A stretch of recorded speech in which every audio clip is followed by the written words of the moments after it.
My mom says I shouldn't listen to Three Lives Radio, but I do it anyways. Did anybody watch 24? No. Did you? No. Okay. I just saw the reviews that were like, yeah, it's 24, but Jack Bauer is what makes 24.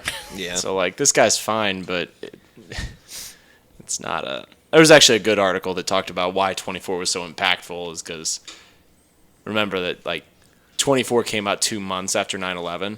Right. And that, like, it really resonated with people that, like, this is a 40-year-old, just a washed-up father, divorced father, like, or no, like, dead wife. Well, not in the first season, but, you know, struggling 40-year-old guy that can save the world. Like, people needed that then and there.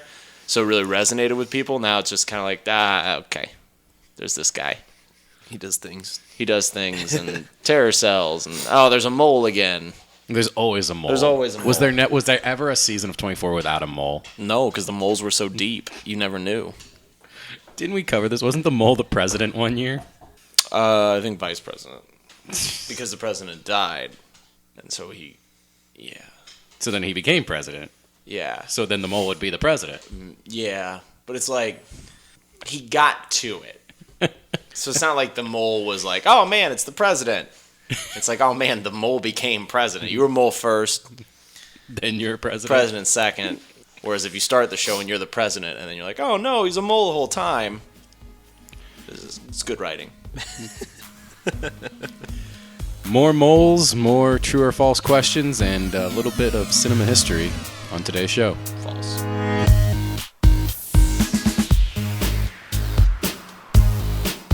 Welcome to Three Wise Radio, a podcast where we talk about movies, video games, comic books, TV, technology, the internet, and pretty much everything else media related. My name is Joe Greller. As usual, I'm joined by Garrett Welker and Sam Pixley. How's everyone doing this week? Doing pretty good, Joe. Good, Joe. I did laundry. Today. I'm proud of you. Crowning achievement of my week.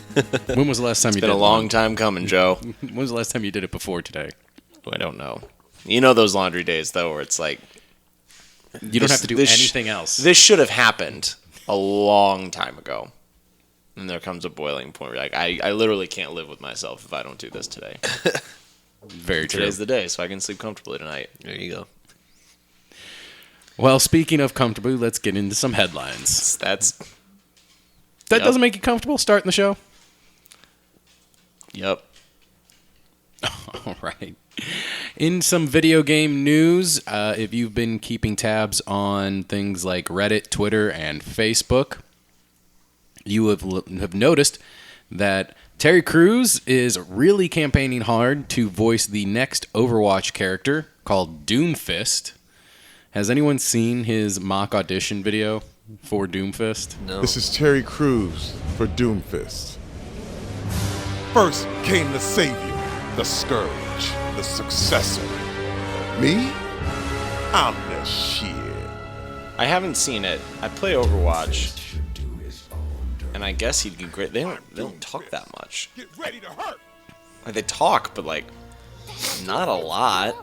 Not enough to care. There's no single player. I mean, this is getting out of hand. Like I said, he's posted on Reddit, Twitter, and Facebook, and he's even gotten on Twitter an official endorsement from The Rock telling Blizzard that they should cast Terry Crews as Doomfist. Yeah, okay. Yeah, go for it.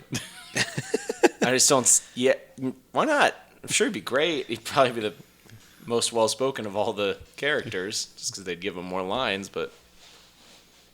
I was going to say, like, it's not really... Other Does he than the say gorilla, right? He's a gamer? He's a Or huge big Blizzard player? fan. He's a huge Blizzard fan. Oh, is he? Okay. Mm-hmm. Blizzard, the Blizzard people, they're Take care of their own. Yeah, they do. They're pretty, But I was going to say, other loyal than... fans. It's only the gorilla that talks, right? Or whatever. No, they all talk. The gorilla just happens to talk and is a gorilla. They all talk. Oh, I thought he gives like, the intro or whatever. He does, but, okay. I mean, everybody says things like, oh, gotcha, or whoa, whoops, see you later. So there cool isn't stuff. there isn't like an overarching story behind it with like I mean, there's a scenes story, or... but there's no... I mean, there's some cutscenes and stuff that... I mean, Blizzard does cinematics. Like, that's their shtick. Right. But there's no, like, single-player campaign or anything. So it's just, like, characters that have one-liners and things like that. Gotcha. Like, you can buy custom one-liners. And a character being added this late, like Terry Crews would only have those one-liners. He wouldn't have. No, I mean, yeah, he'd probably get a video. I'm sure he'd get a video. Like, maybe half the characters have, like, longer Introduction videos. cinematics, but... Who knows? All right. Going over to Garrett for some Aquaman news. Oh, yeah. So, Nicole Kidman has been rumored to play Altana in Aquaman, being Aquaman's mom. And then Mermaid Mom. I think that's pretty much been confirmed by this point now. And then, oh, shoot, what's his name? I don't know. Terry Crews. I don't know the actual actors. No, it's Someone was classed as Black Manta, yes? Yeah. Yes. I was going to get to that. The guy from the show. Yeah. I've never heard of him before. No, Tamara Morrison, who played Jango Fett, is rumored to be Aquaman's dad. And then... having this be, I think, the only other thing he's done since Jango Fett. Yeah. Pretty much.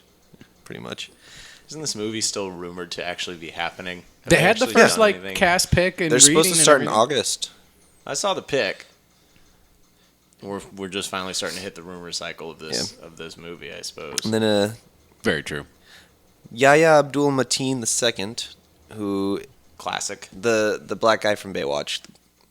The trailer. Oh, the one. Yeah, okay. The one where the... Cop? Yeah. Okay. He's playing Black Manta. Okay. So Sure. He was great in the 10 seconds that I've ever seen him in anything. he's in the Get Down as well, and he's pretty great in that too. So What's the Get Down? That's that Netflix show. Stranger Things? No. Oh, did you see that commercial? We're getting to him. We're getting to the trailers. Hang on. Nice. But Stranger Things. this actually makes me excited that Black Manta is going to be in the Aquaman There's a movie. lot of people Yeah. in this movie now, it seems to be. Well, because maybe I'm hoping now Ocean Master won't be the first villain. Because I think Ocean Master would work better if he's a villain in a second or a third installment, kind of behind the scenes and overarching character as opposed to just straight up. Most villains apparently in this DC universe that should be used later on are not used later on. True. So, I don't know. We'll see. So what? Do you think we're just going to get like a Black Manta being a I think Black Manta will be the soldier mini of? boss. He'll be the muscle. Or he'll be like a... Or maybe because that doesn't make sense. Because Black Manta's not an Atlantean. He's just a dude with a bubble head mask thing. I thought he was an Atlantean. No, he's a human who hates the Atlanteans. He might be like The a bubblehead is to allow him rogue, to breathe underwater like those old timey diver people. Except it can also shoot lasers out of its eyes. More of those too. That's pretty legit. We gonna get the introduction to laser eyes like Darkseid? No, it was on Mega Beams. No, that's different. if I Manta heard people talking about that. Escalation. I can't. First you get, That's true, man. First you get just straight. Man of Steel, we had the heat vision. Then Doomsday had big boy heat vision, and now we're gonna get Manta vision, and then we'll get Omega Beams. Yeah. Perfect. This universe is perfect. I don't know what anybody's saying that there are any problems. Sure. There's problems, all right. Just like there are potential problems for a John Wick TV series that you've all wanted so much. Nope. Unless it's going to be about the hotel. No word All right, yet. then I don't want to know. Then I don't want. All right. Anyway, speaking at the premiere of John Wick Chapter 2, director Chad Tazinski explained that they wanted to tell a prequel actually with this upcoming film, but thought that it would work better over a period of time. So it will be actually centered around the John Wick character and about who he is before we see him in the films. Nah, this doesn't work. Keanu Reeves gonna do a Keanu. TV. It's Keanu, and Keanu's not. I don't think Keanu is gonna play young John Young Wick. Keanu. I don't think it works out. No. Is there... So, okay. They're doing a comic series too, though. Yeah, we talked about that. Yeah, the comic I'm on board for, but this. Does it work if it would have been about the hotel, you think? Is that the only other way to continue doing this film series? Or, in any form or fashion? Yeah, if it were about like a group of assassins that like wanted to build a hotel and decided to like defy whatever rules and regulations were already in place, or like there weren't any, and it was just kind of like the Wild West of assassins, and they kind of built this thing from the ground up. That could have been interesting. I don't know anything like that I've ever seen before. I would even say, like, on television, that would work better because you could have kind of that supernatural aspect of making a TV series where you could only have to cast 2 or 3 people as regulars who are there every week. Yeah. And you just kind of have your rotating guests come in and out. And it'd be even cheaper than Supernatural. Granted, they film in open fields, but you have the one set. you have the hotel. I mean, you're not going. Well, I would say the hotel wouldn't even be else. built yet. Oh, you want to do it even before? I would want to see the people that are like, we should make a empire of assassins that there's this one location where business isn't really done, and there's a bar downstairs and a light show. Do you think that works as a film, though? That sounds like a shorter story to me. For the bigger payoff. Because I don't know if I'm going to sit around for 3 years waiting for that payoff if I don't really know it's there. But you would know it's there.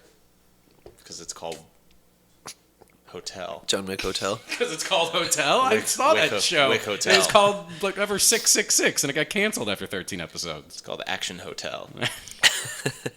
Not watching a show called that. Now you're going to watch Action Hotel? No. Where the wicks keep on wicking? Something? The wicks keep on wicking. It's John Wick. That sounds like a sequel movie that's just... We've hit like the 5th installment. The wicks keep on wicking.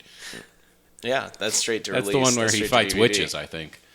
Because Wiccan? Mm-hmm. Clever. Thank Clever. you. In other news... right. Let's quit beating the dead horse. I'm not trying to. In other news... The Blade Runner 2049 director, Denis Villeneuve... Were you going to say The Menace? No. Are you sure? I'm positive. Okay. Has just been handed another sci-fi franchise to reboot. He will apparently helm the new Dune movie that is due to start later on this year. Interesting. I've never been a Dune fan. Me neither. Yeah. Do either of you guys know the actual story? Because I've seen it on, and like I've known people that watch it, and then they turn to me and it's like, "Oh, by the way, this is 4 hours long," and I'm like, "Well, these 20 minutes have been torture. I bid you It's good like day." a sand planet, and there's some worms, and freedom, and slavery, and There's a Sting, guy, right? A guy can ride a worm, and Sting is in it. Yeah. The real question is, what does James Cameron think about this? Does James Cameron think that this is a movie that needs to be retold, or are we done with this story? I don't know. I'm going to James Cameron for all sci-fi now. He's the lead correspondent. If he thinks we need it, I'll watch it. But It's if a not, possibility. no thank you. Okay, then what about this movie? According to Variety, HBO Films is working on a project titled Francis and the Godfather that will be a film that delves into the making of Francis Ford Coppola's acclaimed drama, The Godfather. Now, apparently this film was on the blacklist in 2015. So it's one of those famed films that is apparently didn't get made, but everyone thought that it should have been made. I hate that term. The blacklist? Yes. Because it's a negative for everything else Except this this. list. You're right. The blacklist should be scripts where like everybody in Hollywood's like, no, fuck that movie. But instead, everybody in Hollywood's like, oh no, this should have been made. I'm not gonna make it. But, this should have been made. Maybe that's how it's so called. confusing. But no one wanted to touch it. That's maybe why you get the blacklist. But why was everybody saying it should have? I don't know. The blacklist isn't like people saying like this actor so talented, but I'm not gonna work with him. It's usually them being like, this guy's an ass. Don't work with him. Yeah. Yeah. What was we talking about? Oh, The Godfather. Yeah. Yes. Yeah, I think it'd be cool. I mean, it's Do making of movies work for movies? Like, you know what I'm saying? What was it? I think there's there's one about Hitchcock or whatever, starring there is. I'm trying to remember blanking what on it's his called. name. Oh my god. Why am I blanking on his name John so hard? Travolta. No, it's Mark Ruffalo. No. It's the old guy Jonathan Taylor from Thomas. Westworld who Anthony Hopkins. Oh. Sorry. Anthony Hopkins plays Hitchcock. And then, but anytime I hear this idea of we're gonna make a movie about the making of a movie, you know what pops in my head? How meta it is. No, Tropic Thunder. Like, And that's a movie you would want to watch if it were on. well, Tropic Thunder, yes, but No, I don't. I don't know. I don't need like a the dramatization of. Right, like how much drama was there really? I mean, unless Yeah. Brando was like a really huge dick, which he might have been, I'm pretty sure it was. but to the point of like it stops production. I don't think he'd be a bigger dick than he was when he was on Superman because Oh, don't forget about the Nosferatu movie. That's a movie about a movie being made, ish. Shadow of the Vampire. Yeah. Sorta. Sorta. That's fine, but once again, it takes like a weird false twist. I don't think that they're gonna take a weird false twist on this, where it's like, oh man, you know why we put that scene where the horse's head was in the bed? Because the director woke up one day and there was a horse's head in his bed. Like, Might have been. and there was. The Mafia was like, don't call it the Mafia. Weren't they? No, Are you sure? positive. Prove it. Because it was a book. It was a book first by Mario Puzo. You can't prove that. God. We'll get to things I can't prove and can prove later on.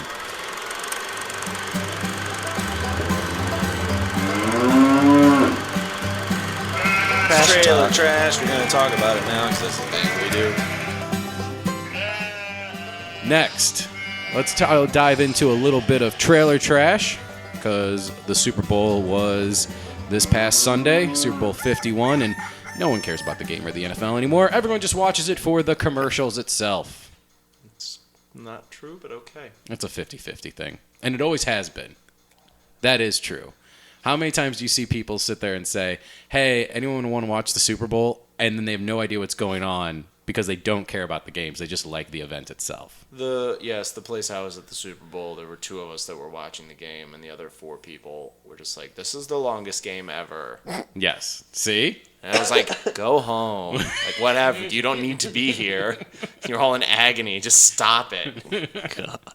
But that's what I'm talking about when I say But they that. weren't even watching the commercials. Oh, they missed out on many of great spots. Did they? No. Anyway, let's dive into some trailers, starting with Fate of the Furious, a new 60-minute spot. What did we think of this? Didn't catch this one actually. I thought it was better. This made me want to see the movie more than the original trailer did. Why is that? There was less Vin Diesel in it. Yeah, I would agree with that. Until they were like, oh man, look at him making out with Charlize Theron. Like, that's such a shock. Look at that dude making out with Charlize Theron, that gorgeous lady. But family. So they stopped showing him, and then we're just showing the other people doing cool stuff. Because they didn't focus on the fact, like, oh, Toretto, who in all of these movies needs the help of the entire team to get anything done. But in this movie, he by himself can beat everyone. Just with what looks to be relative ease. Yep. You know what I want? I want... This to be over. Well, we know when it's going to be over. We know we're getting 10. And these movies make so much money, we know we're going to see those 10. And we know that 10th film's going to be Garret. Fast and Furious XXX. Yes. Where the great thespian he is himself will play 2 parts and probably win an Academy Award. So, that being said, no, I want to see a spin-off movie with just Russell Statham and The Rock. Like, I just want to see those 3 doing their thing together. Okay. I don't need anyone else at this point. Yeah, because no one. I like Ludacris. I mean, he can drop in, do a rap, and leave. He's good at he always presses a button in the movies. Like he always triggers something to happen. And don't forget now, That's he fun. does know Kung Fu as well, apparently. Yeah, because he's been working out. Next, we That's had... how it works. I know. Next, we had a 30-second spot for Logan, this time to the tune of Amazing Grace. They released a clip right afterwards. Did they? Yeah. Oh, okay. That clip was good. Was it? I didn't see. What was the clip? So there's a buddy of his, and they're on land. It looks exactly like what's that movie that just came out with Chris Pine, like a modern day Western. Okay. That's exactly what it looks Magnificent Seven? No, Chris Pine was Chris just in Pine something, and too. Oh, Chris Pine. Sorry. I'm thinking of Chris Pratt. Never mind. I can't remember what that movie was. I know which Whatever. one you're talking about, though. but he's in a field and like these 4 guys roll up in their truck with a gun and they're telling his buddy like, hey, you can't get it, you got to get off this land, and yada yada yada. Wolverine shows up and it's like he can do whatever he wants, and so he cocks the gun on him and is like, get out of here, and then he grabs the gun really quick, breaks it in half, and tells them to leave. So he doesn't pop claws or anything, because I'm pretty sure mutants are like on red alert. Or are they? I'm getting the impression from all these trailers that they're sticking to it, that there really aren't mutants around. No, that's anymore. what I'm saying. Like anybody that like sees a mutant or anything like that is like, it's a big deal. So he doesn't pop claws. He just is a really big man. Which is, that can be compelling by itself. Yes. He breaks the dude's shotgun over his knee and is like, get out of here. And they get. I mean, I would. Everyone should.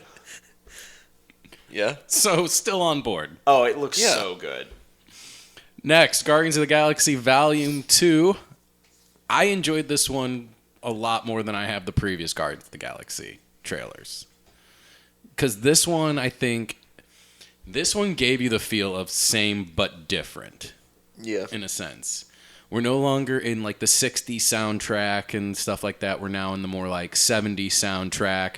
It's a lot more vibrant colors. It showcases other people that are going to be involved in the Guardians as well. So I enjoyed this one a lot more. Mm-hmm. Showing you the team itself. I didn't really feel anything for it. I think it's going to be kind of similar to, unless they really push, like when the Deadpool 2 trailer comes out and they really push like the idea of time travel or whatever it is they want to do with Cable.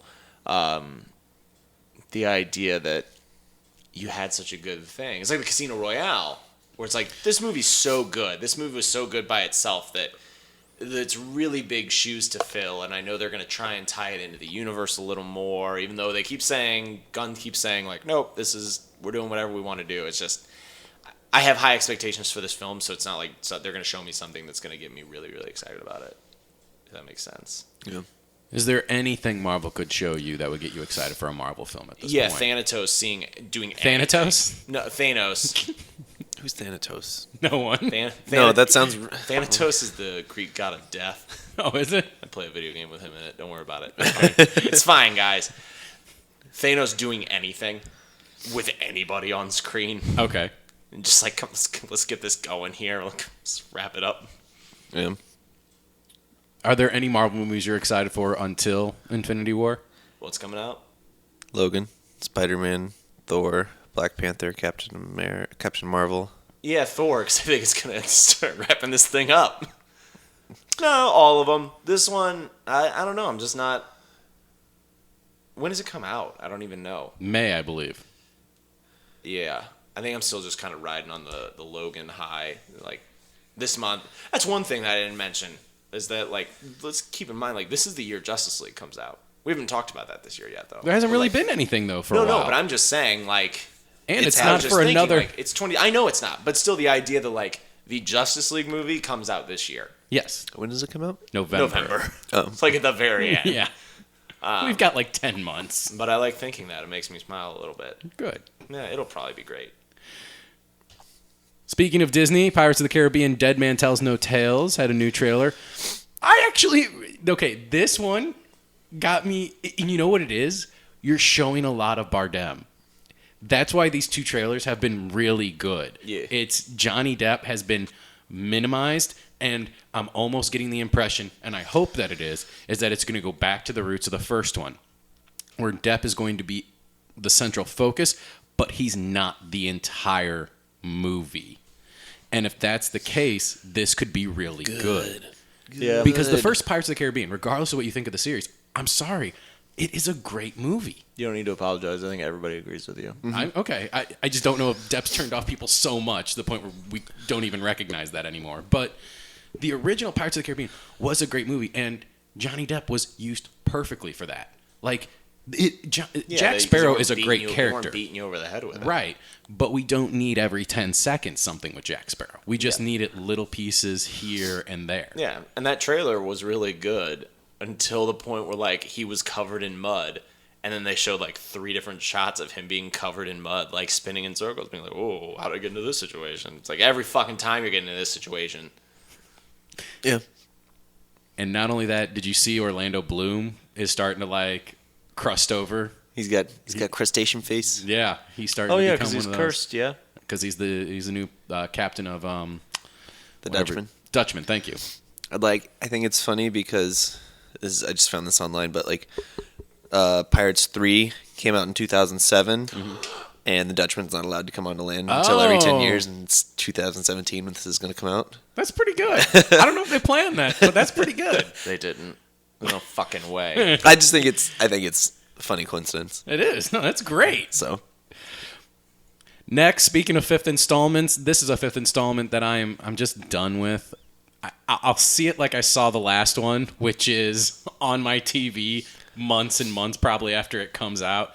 But Transformers: The Last Night, also having Anthony Hopkins in it, and man, were they milking the fact that they had him in this trailer. oh yeah, they actually showed him this time. Just I that wanna see narration. this movie so bad. Really? Yes, yeah. Why? It is for sure.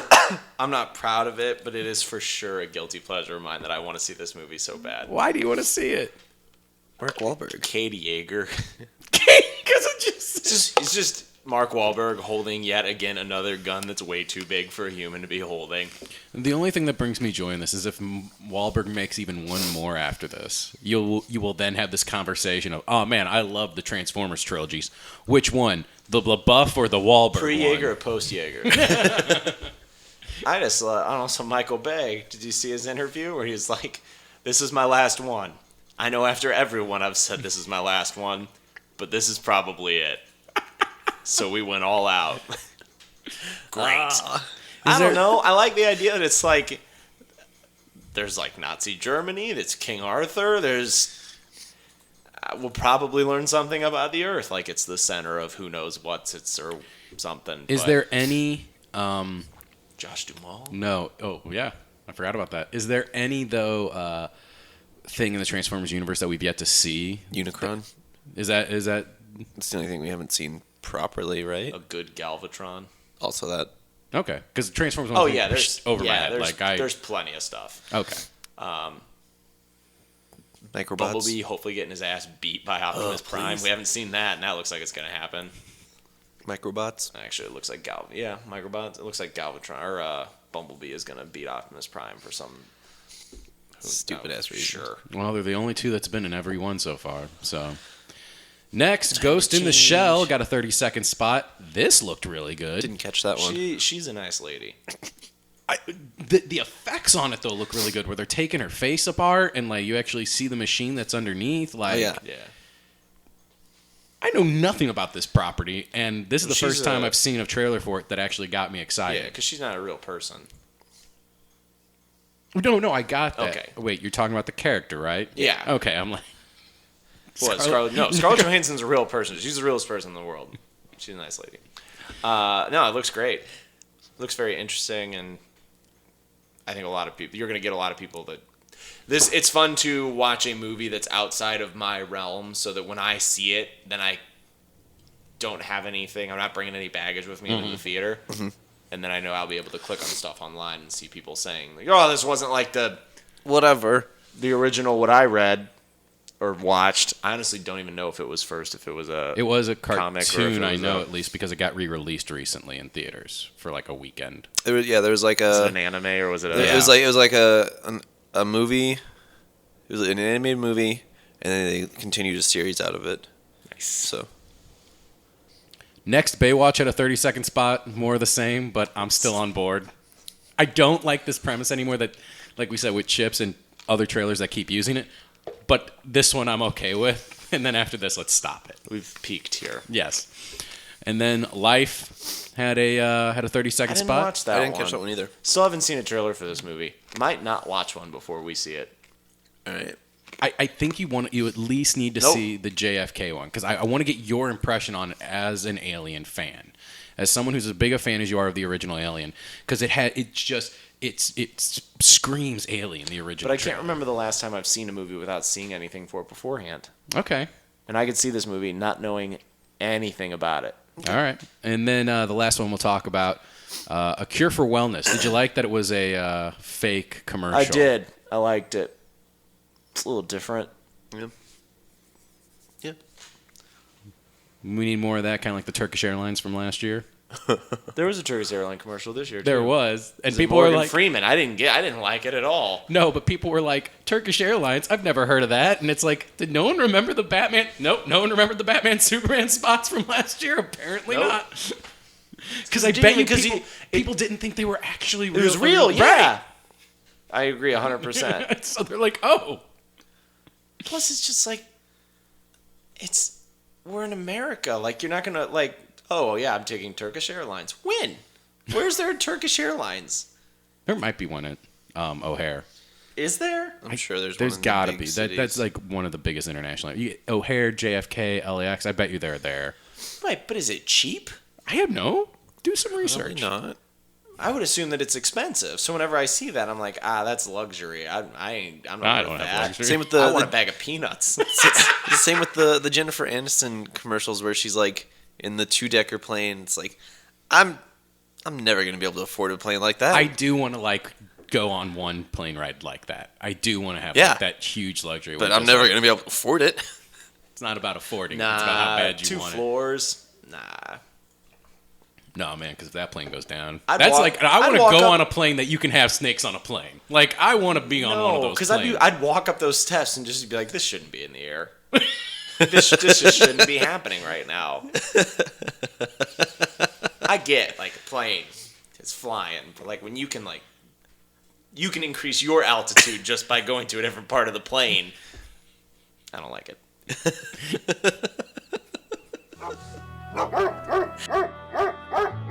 What's that, Lassie? Timmy's stuck in a well listening to Three Wise Radio? We're going to do a new segment here on Three Wise Radio called Comic Book Urban Myths. So there's this website, comicbookresources.com, where you can actually look up a lot of these urban myths, but there's over 500 and something, and this guy's been writing them for ever. Years. Years and years and years, at least about 7 years now.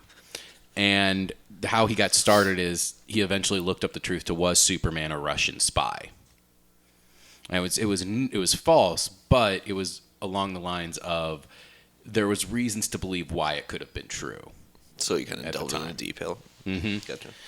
However, I took 3 of them All right. that are a little outlandish, and I'll give you the background on it as well. But I want to get your guys' opinion on whether or not you think it's true or false. And then I want you to defend, before I tell you if it's true or false, defend why you think it's true or false. Okay. Doesn't have to be long. Just defend why you think it's true or false. All right? So our first legend is pink kryptonite is a real part of the Superman comics and turns Superman gay. False, because what the fuck? Plain simple. I like that. Sam? I say true. Why? Because there's probably been some writer at some point that wanted to do something that was like, look at how edgy this is. Let me Max write an Landis. issue of this.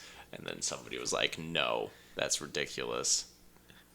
Okay. So it is true. You goddamn right. It's probably Harley Quinn's Black Book or something. No. Okay. Yeah, Something like really off the The wall. Lost Arcane Files of Superman, issue number 76, Alpha. Basically. So being with like all these Crisis on Infinite Earths, pre and post, and Identity and Final and everything else that basically made DC the catastrophe that it's been off and on for the last 30 years. Around post-Crisis, in Supergirl number 79, Yeah, that's about right. there was a couple issue arc where the Supergirl from the pre-Crisis Earth came to the post-Crisis Earth and they swapped. So you then go for a little bit and follow the Supergirl, the other Supergirl on the pre-Crisis Earth. And since on the pre-Crisis Earth she is not related to Superman, they eventually settle down, get married, like raise a family, and everything else. And it kind of goes for a while and goes into detail about maybe some adventures that they had. And in a one-off line, there is a joke that is made that said Pink Kryptonite, that time where Pink Kryptonite turned Clark gay. So, in the whole thing of the DC universe, yes, the only time Pink Kryptonite is never mentioned in anywhere else. But if you hold the entire, what is it called? the multiverse. Yeah. You hold the entire multiverse true. There is pink kryptonite out there in the DC universe, and it does in fact turn Superman gay. Point for me. All right. Next, James Cameron. True. Hang on. Can I even finish this statement? Is the reason we have organic webbing in the Spider-Man movie with Tobey Maguire. Ooh, I think I've seen this one before.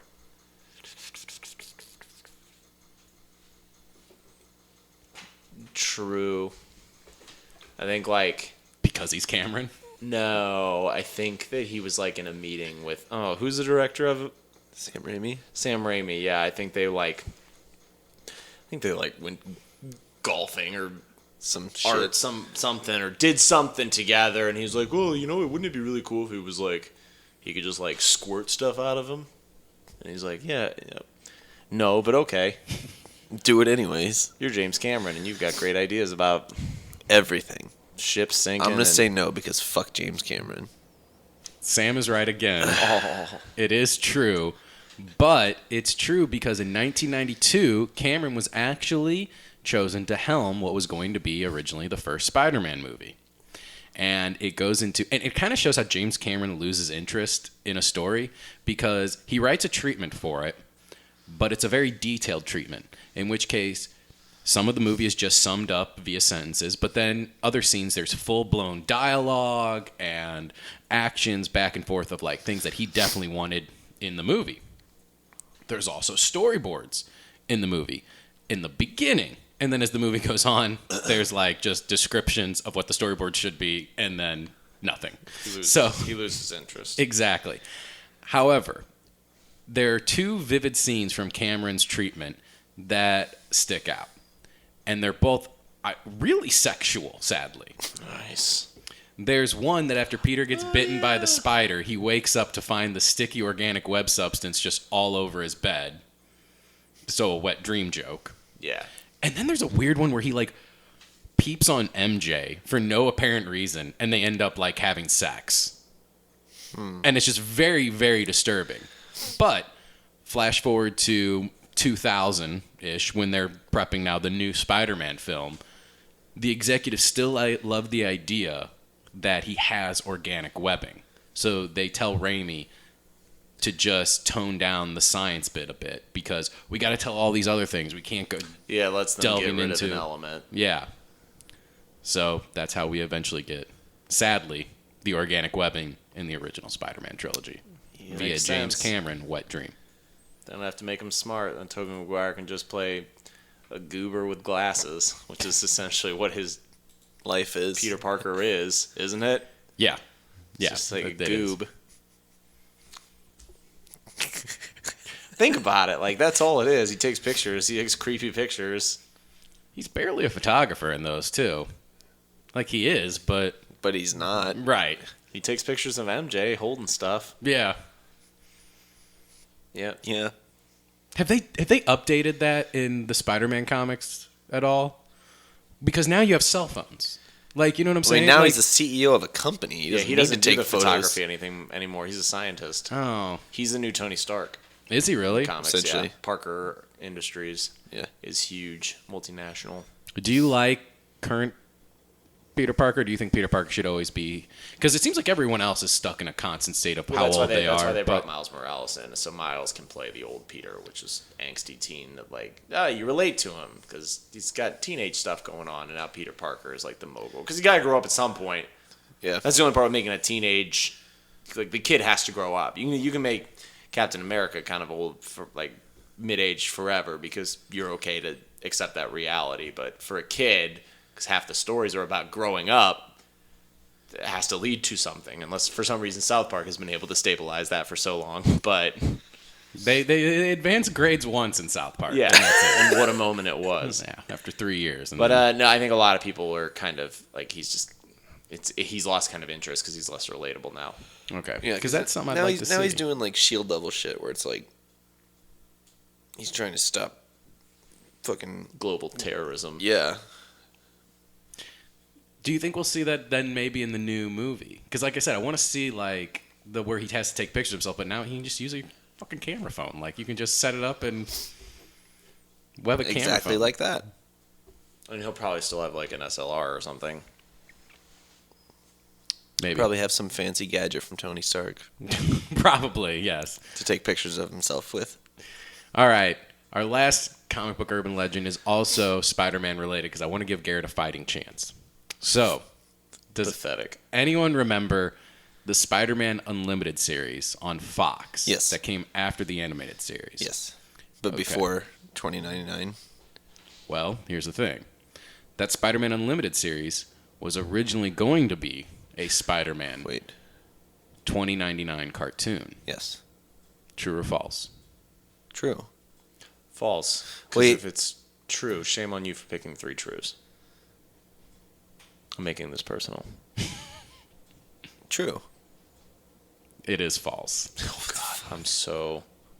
Good! So, and the reason behind this is actually really interesting. All right? Garrett doesn't believe him. No, I'm because there was 2 different animated ones after the animated. The one that was kind of like almost like 3D animation sort That's of thing. MTV, and Okay. that's just a normal Spider-Man storyline where Spider-Man is voiced by Neil Patrick Harris. Yeah. Okay. That lasts 1 year. So, why does everything get messed up in life due to Spider-Man? Sony. So basically, what happens is after the original Spider-Man animated series goes off the air, Fox owns the rights still for that. Mm-hmm.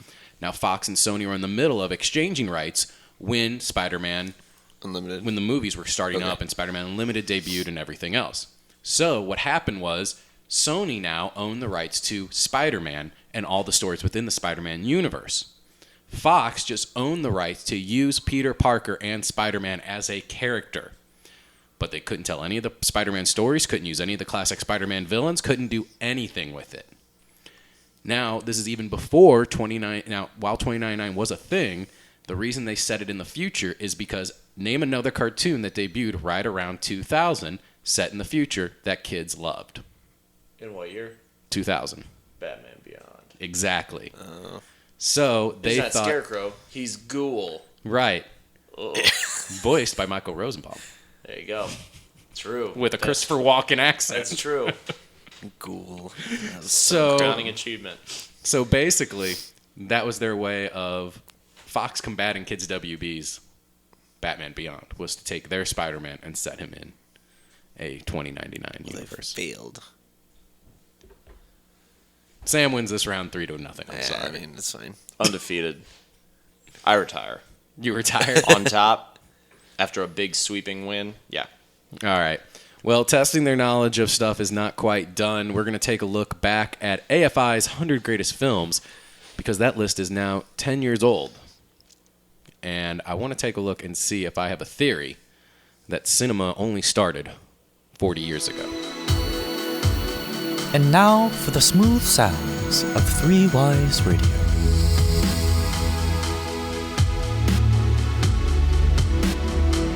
AFI's 100 Greatest Films for the 100 Years of Cinema originally came out in 1998.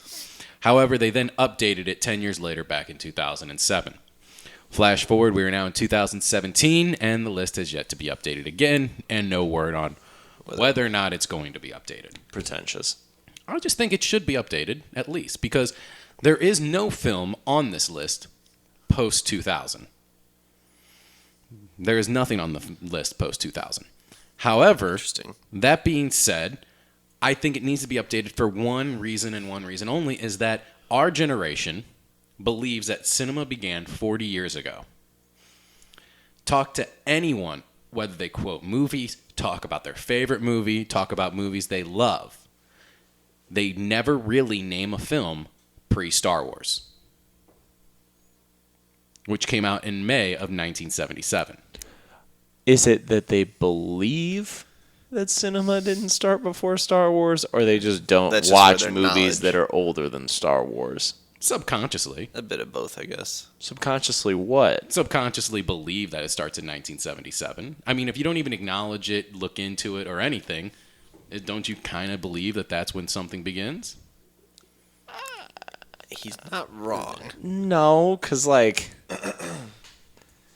I know that I believe that Adult Swim was like, I know that Adult Swim existed, but I didn't watch it. I guess that maybe doesn't mean not. that I subconsciously like, nope, doesn't exist. Nope.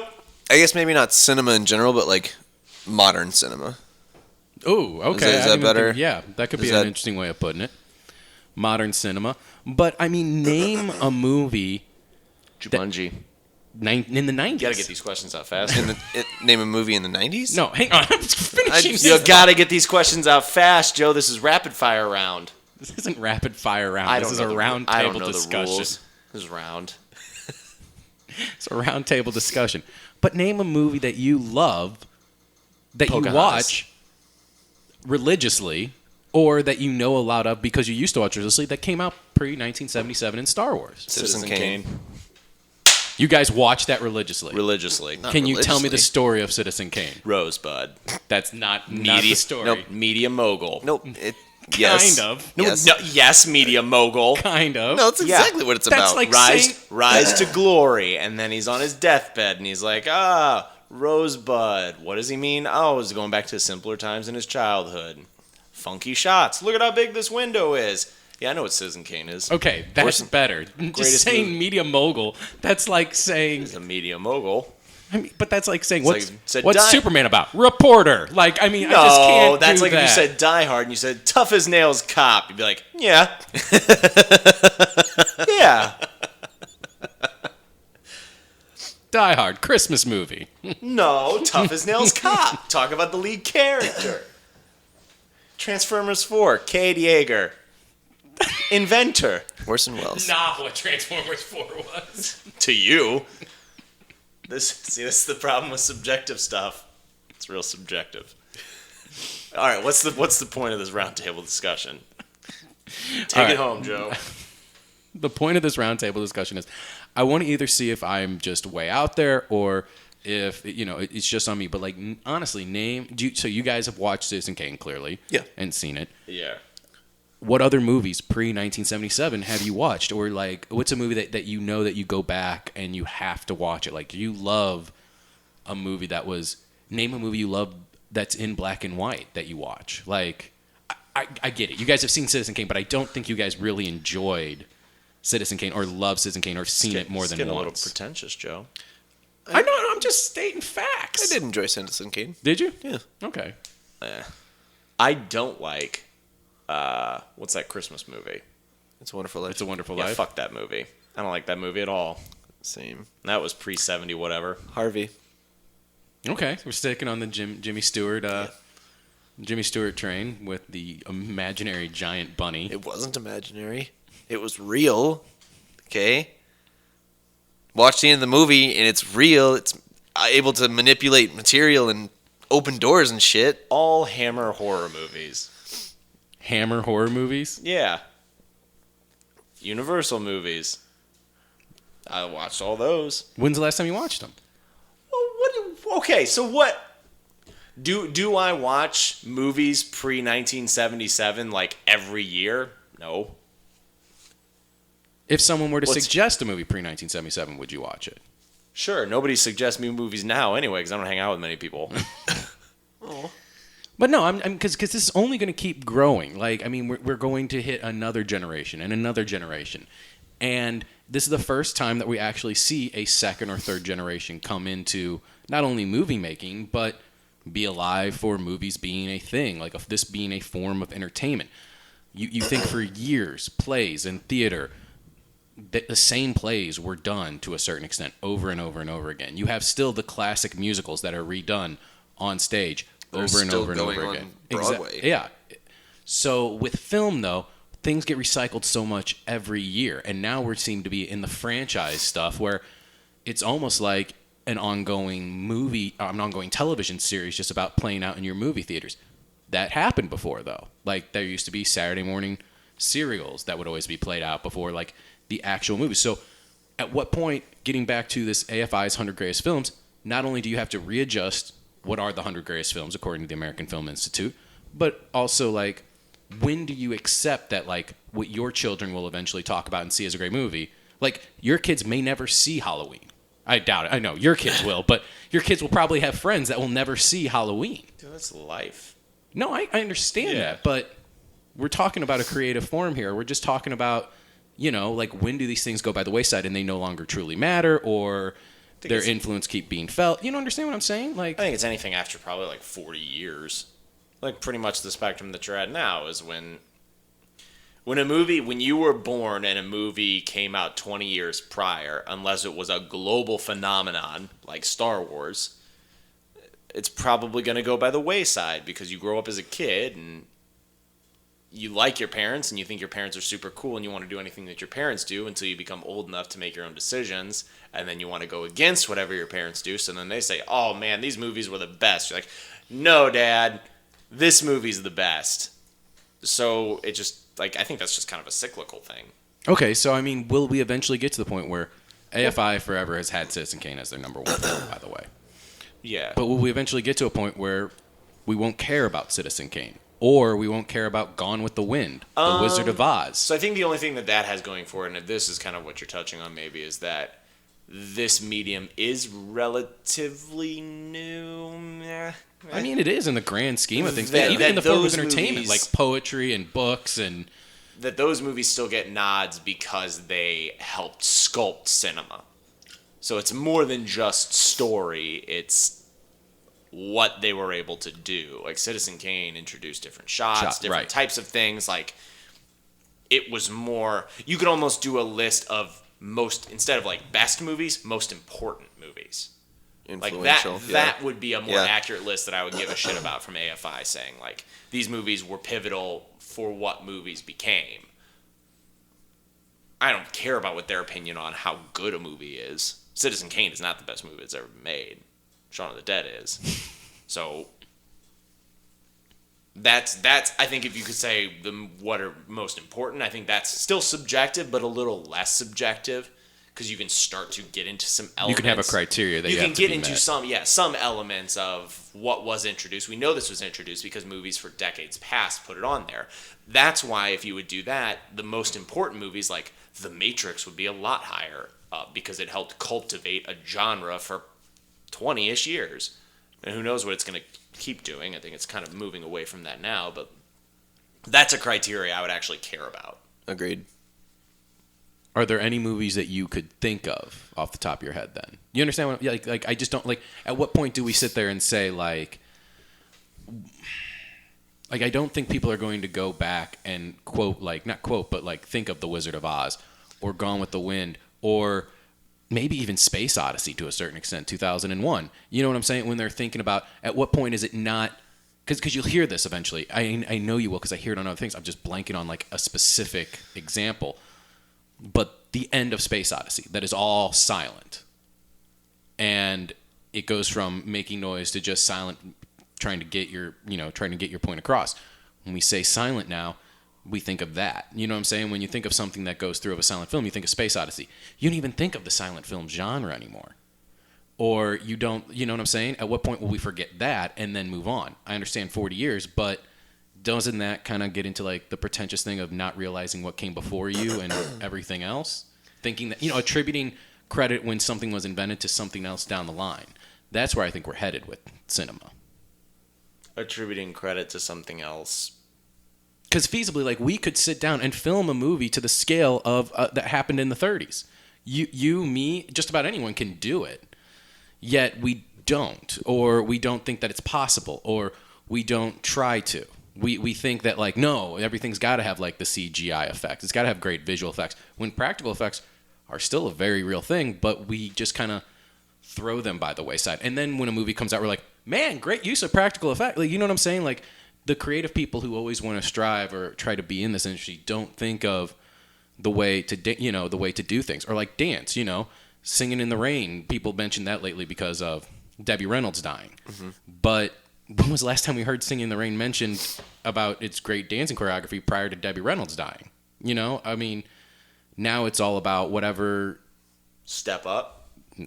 But yes, I mean, it's more about like stuff like that. Or I'm trying to think of actual like movies where there's been dancing in lately. But I know what you're saying though. Yeah. Stomp the Yard. Oh yeah. I mean, yeah, I guess it's just kind of, for me, it's still just kind of breaking down, like, yeah, as things get older, like, the culture changes. I mean, you could talk about books and like, movies are a little more pop culture, so they're a little more on everybody's mind than, like, literature is. But Sure. if you asked everybody, like, oh, what's your favorite book, there's not going to be many people that are like, oh, fucking Canterbury Tales, dude. Like, that game changer.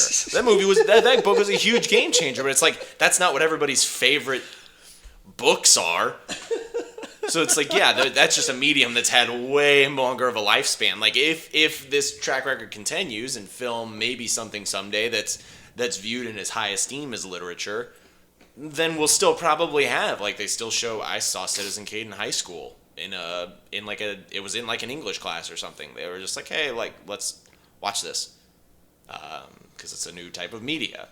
So we might down the road have just a similar situation where you have these old classic books, but people aren't like calling them like their favorites. I think that's just the way the world is. And I'd say it's good or bad, but it's just, you want what's around you and what's easily accessible, and it's not often that, like, Citizen Kane or North by Northwest gets put on Netflix. Yeah. Actually, it is. Is it on Netflix? I know North by Northwest has been. I don't know about Citizen Kane. I think it has been Not at one often. point. Yeah. You're not even looking, though, I feel. Yes, I don't look for North No, by I know, but that's what I'm Northwest. just saying. Like, but then we just use that as an example, but we don't really know because we're not looking. I don't know. I mean, I feel like in reference back to the 2001 Space Odyssey thing, I mean, I feel like that's going to continue to be our benchmark until something bigger and better comes along. It may not even be like a 40 years thing, like Sam was saying, but like it may just be like once something else comes back around. Hell, it might even just come to be like the silent movies come back into the foreground again. You know, I feel like just trends like that are you can't really like predict them, especially since like we as viewers don't have a view into like the creative process of what's going on with directors and how they're trying to make it happen. But I mean, like we're already kind of seeing a trend show up now with like like single shot stuff, you know, with Daredevil, with Creed, you know, that's. I just feel like it's not something we can really predict or try and anticipate, I guess. But yeah. So if you were going to teach a film history class then, would you use movies then on this list? I mean, this is how I'll finish it up, basically. You know, would you use movies on this list, or how would you know what I'm saying? If it was your job to impart knowledge upon the next generation of what film is. I mean... Or, you know, on anything, you know, like Garrett, you graduated with a dance degree. Sam, you graduated with a film degree, you know, in your respective things. Like, how far back with dance would you go if you were teaching, you know what I'm saying, set dance, or, you know, would you just focus on what is modern and everything else? Or like film, like, would you just focus on the greats of things now? I mean, it would depend on how detailed I'm wanting to get in, like how much time I have with the class. Like an introduction class. Like, you have a normal set semester of a college class, but you're the 101 course. Well, yeah, that's a totally different animal. That's a very select audience that wants to learn more about that specific field. Not necessarily if it's a 101 class. It's just... I mean, my dance history class was like a 301 class. Okay. I mean, my argument is, like, nobody's going to get...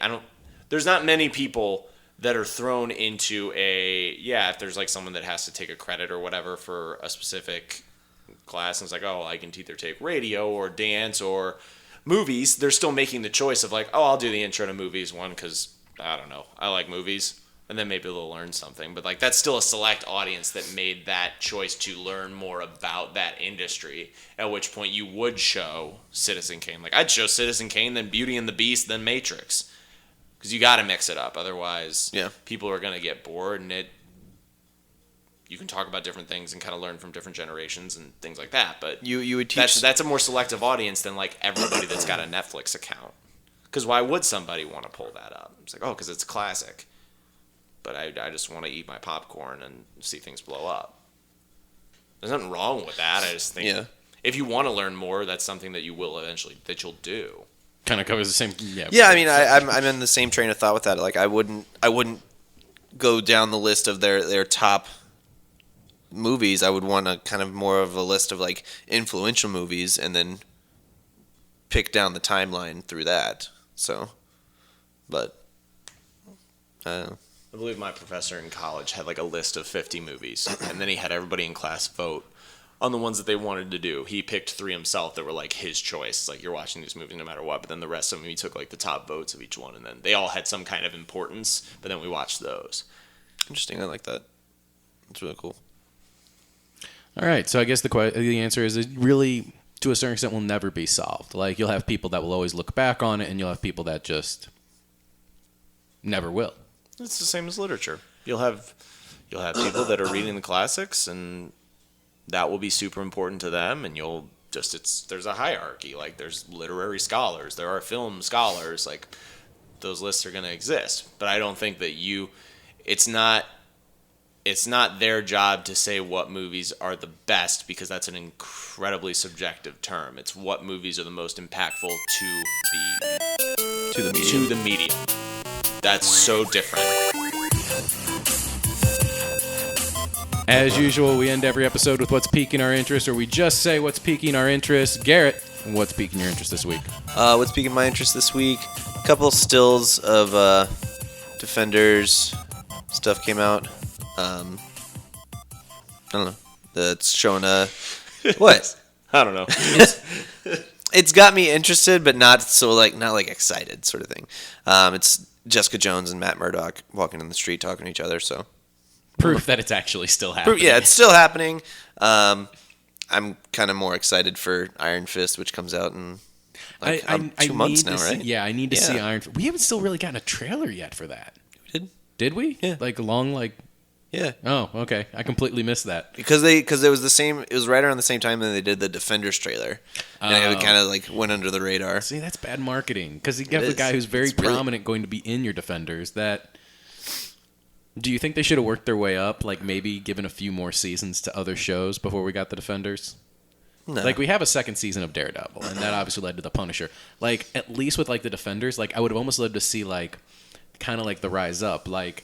Before you get the Justice League, you get Batman, Superman meeting. Before you get the Defenders from these, you have Heroes for Hire, Luke Cage, and Iron Fist working together. You know what I'm saying? I feel like that's all going to be part of the show. Like that's going to be your Defender show, and then it's like it's going to slowly season finale. It's going to be like all of them teaming up together. Gotcha. Sort of thing. Slowly building. Yeah. All right, I could buy that. Sam, what's piquing your interest this week? Oh, that Stranger Things 2 trailer on the Super Bowl. How'd you feel about that? The trailer looked cool, but I think I just had a very hipster moment because the trailer looked really cool, and I was like, oh, that makes me almost want to watch Stranger Things 1. But then again, everybody at that Super Bowl party, the people that were like, this is taking forever, were like, oh my God, Stranger Things, is that 11 growing hair? And it was just like, you make me not want to watch it. Oh. So now I'm turned off again. This is an emotional roller coaster. You might want to question your choice of friends. Yeah. Because it's just everything sounds like. I'm sure it's fine, but everyone who I hang around with, oh God, I hate it because of them. It's just gross. It's just like a gaggle of people. It's like, oh my God, this is so good. Like, oh, can you believe it? In case they're listening, you do like them though, right? I barely like you guys. That's all I need. Yeah, gives me hope. Oh, this commercial sucked. We have the TV on, so he's looking at the Melissa McCarthy commercial now. It's the epitome of how she fails as a comedic actress. It's just big lady falls the entire commercial. It's her getting hit by stuff. Yeah, but I mean, I've always just looked at her as the female Will Ferrell. I mean, Will Ferrell's shtick for a while was just be loud and destroy things. You mean Chris Farley? No, Will Ferrell. Chris Farley, too. Yeah, I didn't even think of Chris Farley there, but yeah, Will Ferrell, too, and Chris Farley. I guess. All right, what's piquing my interest this week is I'm starting to now go through, because, like I said, over the course of this show that we've been doing, I'm not a huge fan of wanting to sit there and try and keep up with television week by week.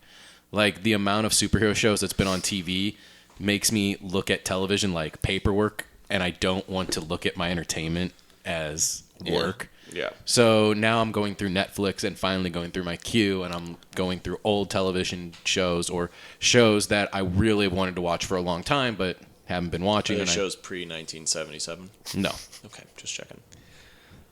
I have seen shows pre-1977. Have you? What are they? Dick Van Dyke, I Love Lucy. But when's the last time you watched I Love Lucy? On overnights, it's shown late at night, once in a while at 2 in the morning. That's, so that's I'll do like it. just you have to. That's like a you have to thing. When's the last time you went to Netflix? Dick It's Van not on Dyke. Netflix. Well, Dick Van Dyke maybe show. you're not looking. That's a great show. And I did look for Dick Van Dyke on Netflix after Mary Tyler Moore passed away. So R.I.P. I did look that up. Anyway, I'm going through, and it started with Buffy, and now I'm on to the BBC show Luther. So that's piquing my interest this week. And it's good, but it stars Idris Elba as Luther. Yeah, basically this like out of control detective. Man, the BBC can get away with some weird, creepy stuff that I don't think we'd even attempt to show on TV. BBC's artsy, man. I mean, Christ, like every psychopathic killer like looks like they're out of like a Seven movie or something. Well, I believe that's also on the spectrum of like intense stuff on BBC. Luther's also very high up there. Oh, I'm sure. I But don't think everything on the BBC is like that. no, but I've even seen episodes of Sherlock that I thought have pushed the bounds of sexuality that would be allowed on TV and stuff like that. And it's just interesting to me that the BBC gets away with it because they're highly intelligible Brits, basically. Like, Pompous. No, they know what they're doing. It's the BBC. It's Yeah, prestigious. Yeah. So it's great television. Tell that to Top Gear. They tried. That's why they got some It's poots. plummeting. Is it? Oh, yeah. Because it wasn't about the show. It was about those characters, basically, Yes. those guys. Yeah, correct. Has the new one debuted? Yeah. Oh, yeah. Man, how is it? What, Top Gear or No, the new guy's Grand Tour? Grand Tour. Ugh, it's a little dicey. Is it? A little dicey. They got to figure some stuff out. But is it better than what Top Gear became? Oh, sure. Okay. That's I not haven't hard. watched. It's Matt LeBlanc talking about cars. I don't care. The other guy already left the show. Yeah, I forgot about that. They were supposed to have like 11 hosts, and they're just like, nah, this is kind of dumb. 2. Wow. Well, hopefully we never go down to 2 hosts. However, if we ever have to, and you'd like to vote us off Survivor style, there's many different ways you can write in your votes. I don't want to leave it up to them. Jesus. I just thought it's been one of my better segues in a while. It has been. I'm sorry If for you wanna ruining that. Get rid of us. Please don't. Because we'll listen to your suggestions that you write into us, and we'll help change the show. There you go. You can email us at threewiseradio@gmail.com. Find us on Facebook at Threewise Media. Find us on Instagram at threewiseradio / #threewiseradio, or on Twitter at threewiseradio as well. That's going to do it for us this week. Join us next week when we will give you a very special Valentine's Day surprise from us and John Wick. Three Wise Radio is a production of Three Wise Media. For more information, check us out on Facebook.